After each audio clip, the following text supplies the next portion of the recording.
Probably. There we go. Hey guys, welcome back to our channel. We all knew Thomas Godolkin as a shadowy figure behind Godolkin University, the elite school shaping Supes into weapons. But Season 2 of Gen V has thrown us a curveball. In the latest episode, we see the burned, broken man in the basement suddenly restored, looking younger, stronger, and more dangerous than ever. How did Marie's bloodbending powers manage to do that? Is it a miracle, a quirk of the boys' universe, or something deeper about Godolkin himself? Let's try to get some answers, shall we? Settle in, grab your favorite snacks, and let's break down everything we know about Thomas Godolkin, in his role in the series, and how that shocking transformation might actually work. Before we go into our explanation, we have a very small request. If you like our content, please support us by subscribing to our channel. This is a small click for you, but for us it means a lot. Thank you. Let's begin. Who is Thomas Godolkin? Thomas Godolkin is the man behind Godolkin University, the elite school for Supes that sits at the heart of Gen V's second season. In the show's lore, he's a behavioral scientist who worked with Vought to shape how the next generation of superheroes are raised and weaponized. He shows up early in the season during a flashback as a man who has both brilliance and cruelty, the kind of scientist who treats children like test subjects and measures people by their utility. That history matters because Godolkin is not just a name on a building. He's the architect of the culture at God U, the person whose ideas about purity, performance, and eugenics shaped how the school ranks and discards students. We first meet Godolkin in a burned, debilitated state after a laboratory fire. That image sets him up as a tragic, monstrous figure who has paid a physical price for his experiments. But the season gives us a second version of the same man in the present. The reveal in episode 7 flips the whole thing on its head.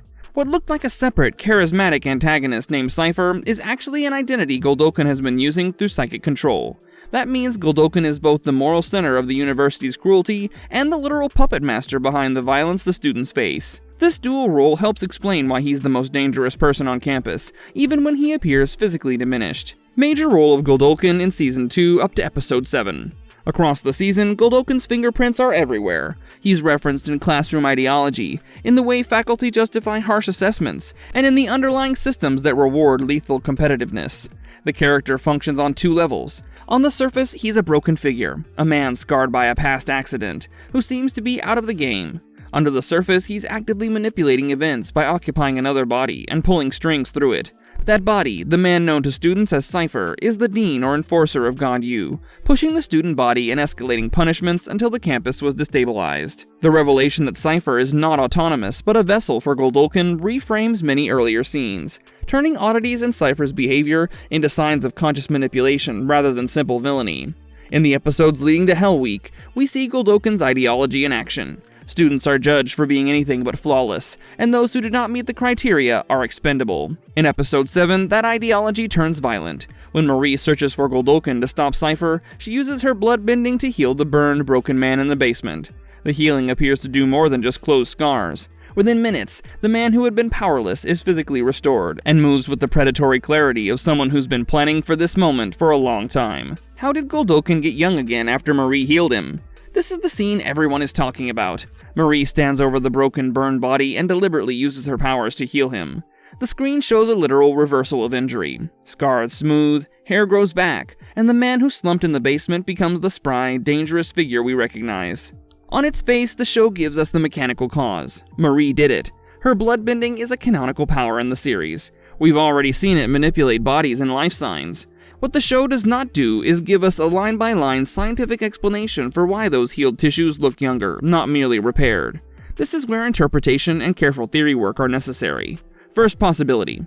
Marie's power repaired tissue precisely back to the most recent intact biological template stored in Godolkin's body. In other words, if his DNA or cellular memory retained an earlier, less damaged state, the healing might reconstruct cells as they were earlier in life, making him appear younger than his burned form. This would be a relatively straightforward biological read, if you accept that bloodbending rewrites cellular structure rather than simply sealing wounds. It fits the on-screen reversal, but it assumes the power has a temporal or template-based function. The show hints at powerful, near-miraculous effects in Marie's arc, so this is plausible. Second possibility. Marie's healing works off perception or memory. Maybe Marie reconstructed Godolkin based on the only photo she had of him. In more serious terms, this would mean the healing is reconstructive, based on cognitive input rather than just biological input. If Marie's powers are influenced by what she expects or remembers, she might unconsciously recreate an earlier, younger version of the man. That would explain why he looks like the flashback version, as if an internal image guided the repair. This is speculative, but consistent with how some narrative magic systems operate. Third possibility. Compound V and Godolkin's own biology change the baseline.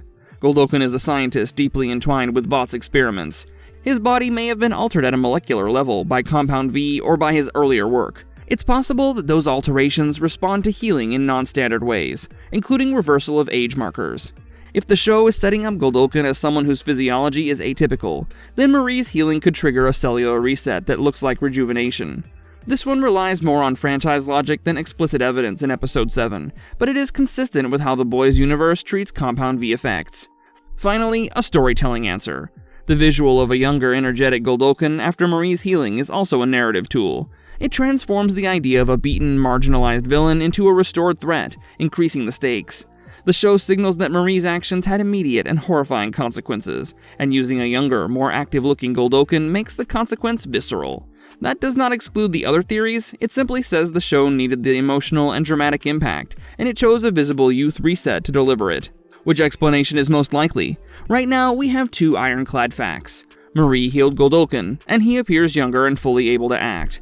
Everything beyond that is interpretation. The most conservative in-universe reading is that Marie's bloodbending can reconstruct biological tissue to a prior intact state, and in Godolkin's case, that prior state happened to be a younger, less damaged version. Fans should keep their eyes open during the finale for further clues. If the show intends a biological rule for Marie's power, future scenes will likely test its limits. If it was an image-based or narrative choice, the writers will use him as a restored, mobile antagonist for maximum dramatic effect. Either way, the takeaway is clear. Marie's gift is powerful and dangerous. She fixed a broken man and handed the campus back to an architect of cruelty. How the healing did that is fascinating, and it will shape how we understand her powers and the moral cost of using them in a world where every action has a ripple. Marvelous verdict. Thomas Godolkin's sudden rejuvenation raises more questions than answers. Whether it's the biological effect of Marie's powers, a hidden trick of Compound V, or just a dramatic storytelling choice, it proves that in Gen V, nothing is simple and every action has consequences. Godolkin is no longer just a behind-the-scenes manipulator. He's a fully restored threat, and the stakes for our heroes just got higher. If you enjoyed this breakdown, make sure to hit like, comment your theories about how Marie's healing actually works, and subscribe so you don't miss any updates from the rest of the season. Trust us, you'll want to see what happens next because it's time for the finale, baby. See you soon.